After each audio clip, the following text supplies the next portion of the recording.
So, eto na nga po ang banggaan na nakakalurke, mga ate at kuya. So, nung kasing panahon ni Tatay Digong, I would assume Jam is a DDS. Di ba kapag supporter ka ni PRRD, kahit hindi mo i-declare sa sarili mo na ikaw ay Duterte diehard supporter, yung kasi yung meaning ng DDS, Duterte or unahin natin yung diehard na word, same thing. Diehard Duterte supporter. Yung iba kasi dinidinay nila na diehard sila. Kaya lang syempre, you don't have to be diehard naman of PRRD or the Dutertes. Basta kumbaga ikaw ay sumusuporta lang at naniniwala na matino ang pamamalakad ni PRRD, you can just be considered and we can call you as DDS. We can address you as one of the DDS. 'Di ba? Kaya nga yung prinsesa, DDS princess. At galit na galit sa akin dati yung mga Marcos loyalist. Bakit daw hindi ako BBM princess? Buti na lang hindi ako nakinig sa kanila. But yan nga po, Jam Magno was one of the DDS. Same with Miss Sass, di ba? I think si Taning nahihiya pa nga yan na matawag na DDS. Ay ngayon Taning, mahiya ka talaga, hindi ka talaga DDS, no? Ano ka loyalisa ka, right? Taning, loyalisa ka, di ba? Ang daming loyalisa ngayon eh. So, yeah, si Jam Magno, inaasahan natin na mahahalata rin niya ang nahalata ng mga DDS ngayon na parang ang layo ng performance ni President Marcos Jr. kay dating Pangulong Duterte. Yun yung, ang sakit kasi, talaga namang nakaka-hurt, 'di ba? Nakakasad rin pati na nangako si PBBM nung panahon ng kampanyahan na kanyang itutuloy ang nasimula ni PRRD. So sabi natin, wow, he's the most kumbaga parang perfect, 'di ba?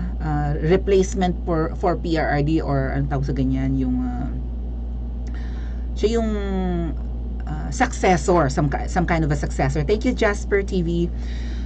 Siya yung perfect successor for PRRD. Tsaka yun, very vocal siya na itutuloy niya yung nasimulan, di ba? So ano ba yung mga nasimulan ni Pangulong Duterte? Paglilinis sa Pilipinas, just like Boracay and Manila Bay. Paglilinis sa kapulisan, di ba? Pagpapababa ng krimen, ng pagkalat ng droga. Pagbanat sa mga kurakot, pagbubulgar sa mga oligarch, paglaban sa mga powerful na mainstream media na abusado, mga tax evader allegedly. And diba, and so on and so forth. Parang nakaramdam tayo kay PRRD na meron tayong tatay or meron tayong lolo nung panahon niya eh. And now here comes PBBM na parang, diba, big kuya ng karamihan, or maybe papshi nga tawag sa kanya, no? Parang ama rin, dahil nga kahit na baby face siya, ang edad naman yan nasa 60s na. So yun nga, nangangako siyang itutuloy ang mga simula. Ang tanong, na ituloy niya? Ba't parang talamak ngayon ang korupsyon? Ayan nga, pinapa-audit yung 'di ba, yung pinapa-audit yung mga ginagastos ng mga kongresista. Walang magpa-audit. Classified ang mga expenditures ng mga kongresista. And many other things na hindi talaga po, ibang-iba po yung mga nasimula ni PRRD sa ginagawa ngayon ng presidente. Take note ha, naka 2 days bago magbigay ng pahayag ang Pangulo ngayon, Marcos Jr., na patungkol sa kaguluhan sa Middle East. Ano siya, tulog? Dyan sa Israel at saka ng mga Hamas na yan. Ano siya, tulog? Nabot pa ng 2 days? Tsaka hindi siya proactive, hindi siya reactive lang siya. Wala pa nga po yatang evacuation thingy eh. Right? Parang walang sense of urgency ang gobyerno ni President Marcos Jr. Hindi nagmamadali. Ayun, may naiuwing 2 patay na Pilipino. Ay kung nagmamadali ang gobyerno nating ilikas ang mga Pinoy dyan sa Israel, di sana baka naagapan yung buhay ng 2 Pinoy. I don't know. Kapag kaganyan na may conflict na, kapag kaganyan na mukhang magigirian na, di ba dapat mabilis kumilos? Tapos naka 2 days pa bago magsalita. At binabatikos, pag-usapan din natin mamaya, kakasuhan si Pangulong Duterte. Binabatikos nga si Pangulong Duterte kasi nagsalita siya na bakit wala pa ring pronouncement ang Pangulo patungkol sa kaguluhan sa Israel. Mukhang wala pa ring ginagawang steps para, di ba, yung ganun, ma-evacuate yung mga Pinoy or something, repatriation or kung ano man ang tawag dyan. So, hindi ito nahahalata ni Jam Magno ang kainutilan ngayon or ang incompetence, di ba? This is incompetence. Ibang-iba sa performance. So si Miss Sass, nahalata niya yan, si Jam Magno, I don't know, for some reasons, although pinagtatanggol din niya si Pangulong si President Marcos Jr., pero parang mas focused siya sa pagtatanggol kay Romualdez. Hindi naman presidente si Romualdez, Jam Magno, ba't masyadong tutok ka? PFF kayo? Close to you kayo? Close to you. I just wanna be close to you. Cause I understand. Oh, sabi ng kanta, no? Now that you put me through. Nasasad ako sa kantang yan, ate at mga ate at kuya. I had a very sad experience with such song. Pero anyway, ay! Pokemon, may commercial. Ang inamoy mo, inamoy. Sandali. Ay! Baka commercial ang ate mo dyan. Ano ba? Anyway, so, luckily, Miss Sas was able to notice na sablay talaga ang gobyernong ito. But nakakalungkot lang. Unfortunately, Jam Magno is seemingly like out of touch, or maybe hindi siya magaling mag-assess, mag-evaluate, mag-observe ng performance ng mga nakaupo ngayon. But anyway, bago natin talakayin pa yung banggaan ni Miss Sas at Jam Magno, kasi talagang sila ngayon yung pambato no? At si Miss Sas is one of the vloggers, aside from Miss Maharlika, Bagong Lipunan, Banat Bay. Ang daming na turn off sa inyo kay Banat Bay kasi di ba binabatikos nga niya si PBBM. Ay Diyos ko po, Ginoo ko, Papshi. Ginastify mo lang talaga yung mga pambabatikos sa'yo ni Banat Bay dati. Ay, naku, ngayon ang dami nagbalik loob kay Banat Bay. Ginoo ko ng mga DDS. Anyway, bago natin puntahan yung bangayan ng dalawa, baka si Jam Magno na lang bangayan ng well, big time kilala sa TikTok si Jam Magno, right? Kilala din siya sa Facebook. Meron din siyang YouTube channel, kaya lang hindi yata siya masyadong active. Pero siya yung pambato ngayon ng Marcos administration, or at least ni Tamba, kung hindi man ni PBBM, di ba? Siya yung pambatong vlogger. Si Miss Sas naman, together with yung mga nabanggit kong vloggers, ang pambato naman ng mga Pilipinong nakakahalata na hindi yata si President Marcos Jr. ang namamalakad sa Pilipinas, right? Kundi yung malaki ang tiyan na paktagid. Pero bago natin ituloy-tuloy na ipakita sa inyo or bago ako mag-comment sa bangayan ng dalawa, eto po muna yung akusasyon kay Jam Magno, since ito yung ating main topic, na siya ay mukhang pera. Mukhang pera baga si Jam? Tingnan natin. At maybe karapatan naman niyang maging mukhang pera, hindi ba? Eto po yung post. Kasi mukhang napipiko na rin to kay Jam Magno. Nagtataka siguro ang mga netizens kung bakit si Jam Magno ay kung todo kiss ass ngayon sa mga nakaupo. And take note, hindi kay hindi kay President Marcos Jr. sambang-samba si Jam Magno, kundi kay Tamba. Bakit? Ano meron kay Tamba? At bakit, comment nyo pa sa comment section, bakit kung todo kiss ass or kung todo halik sa puwet si Jam Magno kay Tamba? Ito po yung pambubulgar ng isa. I guess she's a CEO. Baka meron siyang product, itong si Ira Jane Barredo. Bago natin puntahan yung bangayan ni Miss Sas at saka ni... Anyway, shinare ni Miss Sas yata ito itong post ni Ira Jane Barredo. Ganun talaga, the enemy of my friend is my friend, di ba? CEO nga siya. You can call her CEO or you can call her she-EO. She pertaining to a woman. Is she a CEO or she-EO? Ang hirap i-pronounce. Buisit na kinubuhi. Ira Jane Barredo, meron siyang followers na mga 100k po. Meron siyang Thai beauty shop. So, mga products po siguro ito ng Thailand kasi Thai beauty products are perceived to be effective kaysa sa mga produkto ng Pinoy. Mas effective ang Thai beauty products. So, kung pampaputi yan, mukhang mas mabisa. Pampakinis, pampaglass skin, pampapayat. Mga produktong, mga hair grower, produktong Thailand. Parang marami ang nagsasabi na effective yung produkto ng Thailand. Yung produkto ng Pinas, ewan ko ba, hindi nakikipag-compete sa international stage. Ayan, Ira Jane Barredo, Chief Executive Officer or CEO and founder ng Aishi Japan PH. Mga produkto rin ng Japan. Ay, oo, di ba, bongga rin. Paggawang Japan, bongga yan, matibay. 'Di ba? High-tech, ganon, effective. At presidente rin siya ng Ayang's Thai Beauty Shop.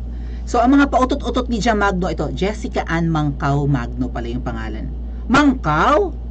Daw sa Magkal bala? Magkal? Huwag na nating ibuli yung kanyang last name, no? Hindi tayo argumentum ad hominem. Jessica Ann Magno pala ang kanyang pangalan ni Jam. Kaya pala Jam. Kasi Jessica Ann Mangkaw. So parang abbreviation ng yung dalawang pangalan niya tsaka yung middle name, no? My main interest is to serve the people, sabi niya. Talaga, pagsilbihan ang taong bayan? Bakit? Public servant ka, Jam Magno? To inform them of the truth. Ay, parating daw sa taong bayan ang katotohanan. They gave me my platform and chose this because I know that with the truth, I won't go wrong. Sa true lang ako lagi, period. Sabi niya, sa true lang daw siya. Para lang daw siya sa katotohanan. So parang GMA7, katotohanan, walang kinikilingan, serbisyong totoo lamang, kuning-kuning. Para daw siya sa taong bayan, pagsilbihan ng taong bayan. Ang pambabara sa kanya ng CEO, tulungubo, sabi nung CEO na si Ira Jane Barredo. Bakit ang sinare ni Miss Sass, kaya, di ba, related sa mga bangayan. Kumbaga, sinishare ni Miss Sass yung baho ni Jam Magno na alam pala ng isang CEO. Si Jam Magno po, meron din siyang mga ini-introduce na mga product I guess yung parang machine para kuminis ang mukha. May ganun siya. Tulugubo, bakit ang rate mo 10,000 pesos per video? Sipin nyo kapag gumawa si Jam Magno ng video, 3 minutes, mga 1 minute. Kasi sa TikTok, hindi ka dapat mahaba mag-vlog or maggawa ng content. Hanggat maaari, dapat nga less than a minute yan. Tingnan nyo yung mga Facebook Reels, yung parang TikTok video din. Dapat 1 minute lang yun, diba? Or less. Same with the YouTube Shorts. Yung mga shorts, may iksing video na parang TikTok din. Nagko-compete kasi yan, nakikipag-compete ngayon ang YouTube at Facebook sa TikTok. Kasi ang TikTok, ang kanilang pang-akit sa tao, may iksi yung video nila unless talagang may mag-upload naman ng mahaba-haba. Kasi syempre maghahanap ka rin talaga ng mga mahahabang video, just like yung mga episodes ng mga TV series or movies na gusto mo mapanood yung highlight ng movie, right? Tatakbo yun ng mga 3 to 5 minutes, maybe more. Pero yung TikTok ay kilala sa maiksing video. So dahil nga po ang daing tao sa TikTok at nag-boom yung TikTok, nakipag-compete ang Facebook. Meron na sila ngayong mga pautot din na parang TikTok. Yun yung Reels. Same with YouTube, yung mga shorts naman. Na kung saan dapat na gumagawa ako malimit ng shorts, hindi ko lang iniintindi, no? Kasi nakaka-promote po talaga ng channel yung mga shorts na yan or mga iksing video. May mga taong ayaw ng mahabang video Okay, maiksi ang pasensya. Hindi sila trained to have patience. Patience is a virtue kaya. Pero ngayon parang hindi dapat mahaba ang pasensya natin sa kapalpakan. The more na matagal sila sa pag-upo, the more na maraming pandarambong, Bernakis. Okay. Jam Magno, 10 pesos per video. Going back. So gaano kahaba ka gumawa ng video? 1 to 4 minutes? Is mahaba, nakakapagod na kay Jam yan. Ang 4 minutes. Kasi sa TikTok siya nasana, hindi ko katulad na, di ba, at saka ng ibang vloggers na sanay sa YouTube 1 oras. Yung ibang vloggers, 3 hours mag-vlog. 2 hours, dati 2 hours ako lumalagpas. Ngayon, I make it a point na iniigsian ko na kasi ako rin naman ang talo. Ngalayan pang ako, wala pang love life. So, 1 minute hanggang 4 minutes, pagpalagay na nga natin 4 minutes ang video niya, 10,000? What if gumawa siya ng 4 na content sa isang araw, may 40,000 si Jam? Girl. Magmaldita na rin kaya ako at maging supporter ni Tamba. What do you think, mga ate at kuya? Gawa ko ng 5 video, tig 3 minutes lang. 10k pala ang lagayan Hindi may 50,000 ako isang araw, lentek, makakapagpagawa na ako ng miming pool. Sagot pa, plane ticket, hotel at pagkain mo. So biro mo yun, 10k na nga talent mo, pati plane ticket mo, baka mamaya business class ka, no? Baka hindi sumasakay ng economy si Jam Magno. Pati hotel, pinakamababang charge ng hotel room, 5k. Matinong hotel 5k, 10k. Sa BGC, 25k per night. Okay? Sasagot pa? Pati food? Sana all. Ang taas naman ng talent fee ni Jam Magno, well, normal naman po yan. Even celebrities in the Philippines can charge such value, di ba? Kasi nga, binild nila yung kanilang pangalan eh, marami silang followers. Pag nagsalita sila, maraming maniniwala. Maybe that's the reason why baka may mga politicians na lumalapit, hindi lang sa mga artista. Pansin naman natin to nung ano, di ba? Nung panahon ng kampanyahan, ang daming samba kay Lugaw. So parang ang laki ng budget ni Lugaw noong mga panahon ngayon. Noon, panahon last year. Ang daing artista, sina pa Estanda, sina Catriona, di ba? Na kay Lenlen at lahat ng mga karamihan sa mga ABS-CBN celebrities kay Lenlen. Mangilan-ngilan lang ang kay PBBM noon. So imbyer na nga tayo sa mga artista, ang dami si Regine Velasquez na kay Lenny Lugaw, di ba? So, maraming followers ang mga yan. They have the right to charge such amount, maybe much bigger. So, Jam Magno naman, kahit hindi siya artista, kilala siya sa TikTok, di ba? Marami siyang followers.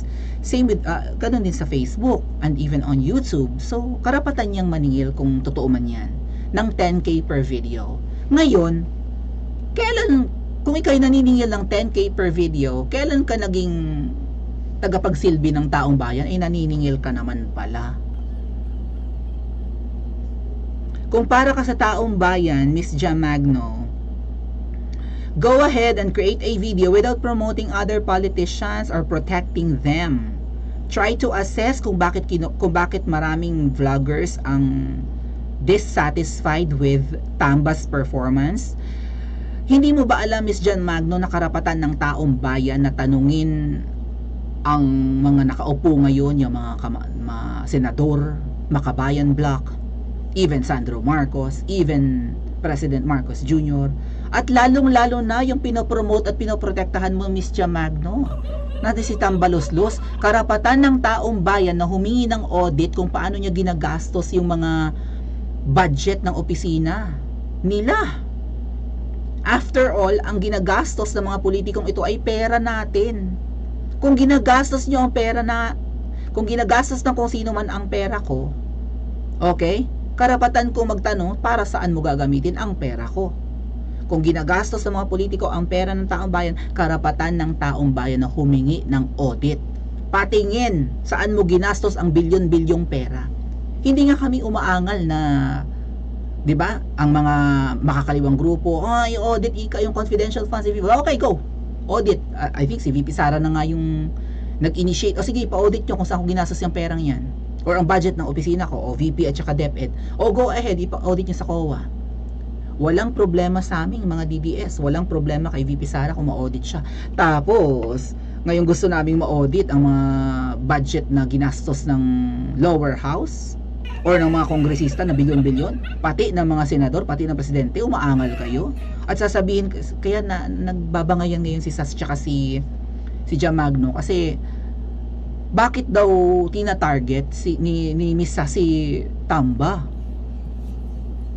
Kung gusto ni Miss Sas na humingi ng, di ba, ng audit ng expenditures ng opisina ni Tamba, karapatan niya yun. Taong bayan siya na nagbabayad ng buwis. Pati yung paano daw nakakapagbayad ng buwis si Sas ay wala naman daw trabaho si Sas. Unemployed daw. Anong unemployed? Nasa SMNI nga, sabi ni Miss Sas. Nasa SMNI ako, nagbebenta ako ng libro ko, yung Lighthouse Tingi-Tingi, o In a Troubled Sea, o kumikita yun, may kaltas yun value added tax, binabayad yun sa gobyerno Ano sasabihin nyo hindi nagbabayad ng buwis si no, para ka sa taong bayan pero may bayad ang video mo. Although karapatan mo yan, syempre kung sino man ang makiusap sa'yo na maybe, diba, yung mga other CEO, feeling ko itong CEO na to nakiusap kay Jam Magno Jam, pwede bang i-promote mo yung aking mga Thai and Japan beauty products? Magkano talent fee mo? Kaya siguro niya nalaman. Ngayon, Jam, can you confirm na ang talent fee mo ay 10K per video? So yung mga latest TikTok videos mo at na ina-upload mo rin, or may mga video ka rin sa Facebook page mo yung mga video mo para ipagtanggol si Tamba, bayad rin kaya? Ay sabi ng isang CEO ito, di kasuhan mo, Jam. Ira Jane Barredo, kasuhan mo. Kung hindi siya nagsasabi ng totoo, ba't niya to alam? Pati plane ticket mo, hotel, ang laki talaga ng Diyos ko, sana all. Diba? Oh, so nung umattend si Jamagno ng SONA, na nakapula nga siya, 'di ba, invited siya, nakipag-rubbing elbows nga siya kay Miss Heart Evangelista. Itong SONA ni PBBM noong July 24. So, bayad kaya yung kanyang hotel accommodation and what not? Pati yung food, yeah, food and lodging, gano'n. Yeah. Bayad kaya? Kasi yung Taning wala na wala nang kaimik-imik eh. Right? Taning, feeling ko si Taning nagtatampo sa kanyang mga sa kanyang sponsor. Tamo hindi na siya masyadong umiimik. Si Taning, di ba, aside from Jamagno, si Taning yung parang dekalibreng pambato na vlogger ng administrasyon. Ay sino ba yung mga sino? Oh, may Maharlika ang kabilang parlor, tayong kabilang parlor, may Maharlika, may Bagong Lipunan, may Banat Bay, may Sasrogando Sasot, at marami-rami na rin, including ang inyong prinsesa. Ay yung kabilang parlors, Jamagno na laang. Mga hindi kami bayad, mga ate at kuya. Ngayon Jamagno, can you confirm this? Bayad ka ba? Nino? Eh kasi ang mga pinopromote mo ngayon, mga politiko, hindi mga beauty products. Paki-comment nga sa comment section Jamagno, at mag-like at subscribe ka na rin dito sa aking channel.